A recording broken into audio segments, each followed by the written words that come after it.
In the recent decades of video games, never has there been such a desire to toss around the word original. Almost all of the reviews I see on the internet that complain about games tend to throw this word around, and while I may not disagree with them, and maybe even have an autistic Asperger's-filled spasm attack of me agreeing with them, this brings to mind, what can constitute as original these days? Does it boil down to how JoJo level bizarre the idea is? Does it boil down to how well it executes its mechanics? Well, today, I'm going to explain to you why original doesn't really exist anymore, and hasn't existed for a long time, due to just about every idea that you could possibly conceive already being done, or already has been done, or also what it is that you may have actually seen that makes you want to play these games, and what it is that keeps you playing them as often as you do.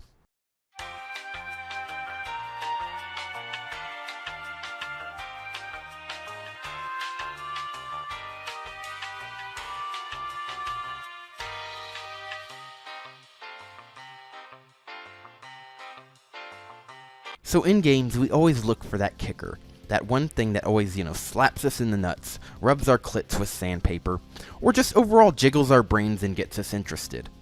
And, makes us think, wow, much original, very creative.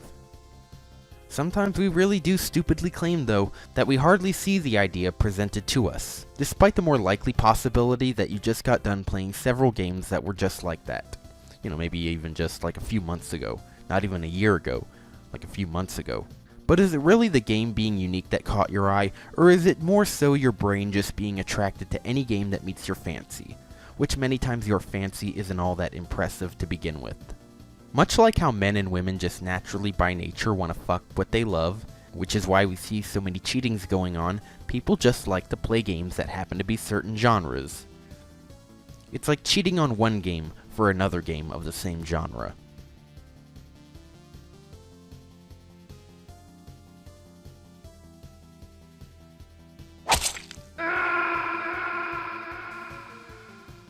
If you like hack and slash games, you're probably going to love Devil May Cry, but since it's similar to a Musou game, you might also find yourself getting the same inner instinctual feeling with those Musou games as you might with the Devil May Cry in its few but amazing games.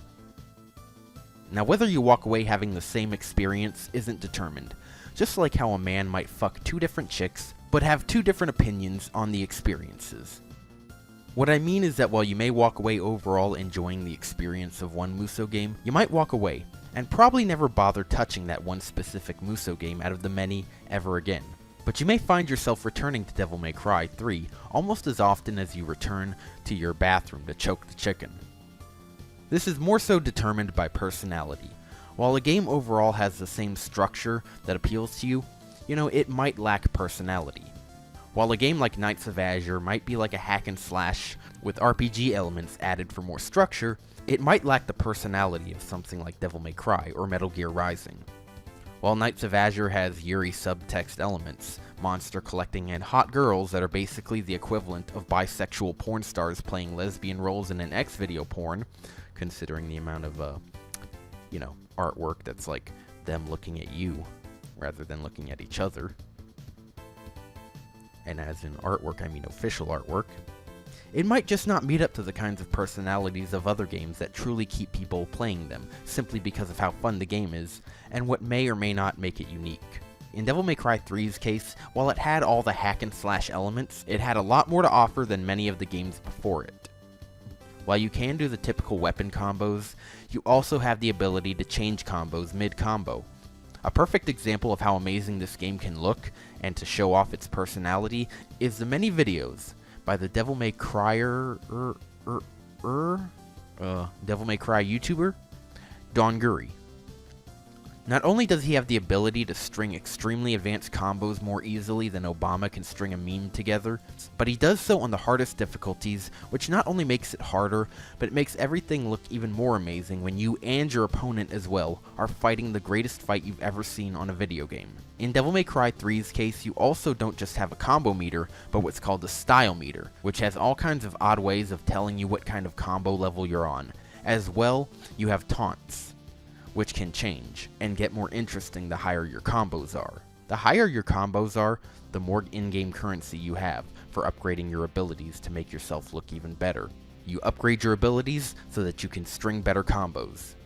This is what makes Devil May Cry 3's personality. This is what makes it separate from many of the other hack and slash games. And as I said, personality is what keeps people playing one game compared to the many of each genre. While some people keep playing a lot of the older Final Fantasy games, for example, for its story, do you always find yourself returning to the gameplay? You can say that the story is the personality for the fantasy games. But let's pretend it's not for a moment. In terms of gameplay, there's not much there to keep you in one game, even after beating it, that you can't just do a YouTube binge watch when it comes to the story. Then, let's take a look at something like the Persona series. I say some because I haven't played all of them, so I don't know how all of them work, but let's look at a more recent game, Persona 5. Much like some of the previous games, compared to something like Final Fantasy or other RPGs that have like a generic kind of formula to it, it has some kind of personality that they don't. While Final Fantasy would typically have a turn-based gameplay, or maybe even a slow, real-time action type, Persona 5 has quite the flair. From having a very flamboyant type of menu to select from for your options, to suddenly having images pop up all over the screen during certain moments, it really tries its hardest to keep your attention during these games, as well as having a soundtrack that's not quite common in your contemporary RPG. But you get the point. To keep someone playing a game in a day and age where there's like as many games in every kind of genre as there are episodes of One Piece, or as many brain cells as Digibro would have if he never discovered My Little Pony and alcohol. The thing to have is personality. You have to add something else. You can't just give yourself a bowl of rice, a side of chicken, and some salad, and compare it to the version of that with chicken that has pepper on it, a bit of gravy, and a salad with a good amount of vinegar on it. The food people remember eating are the foods that have the most flair and flavor added to it. Not the basic structure of the food, but the personality and flavor. Hell, people will remember the food even if it sucks ass. Even if it tastes like shit, people will remember it if it has a flair, like something really interesting, like some of the shit Gordon Ramsay's eaten.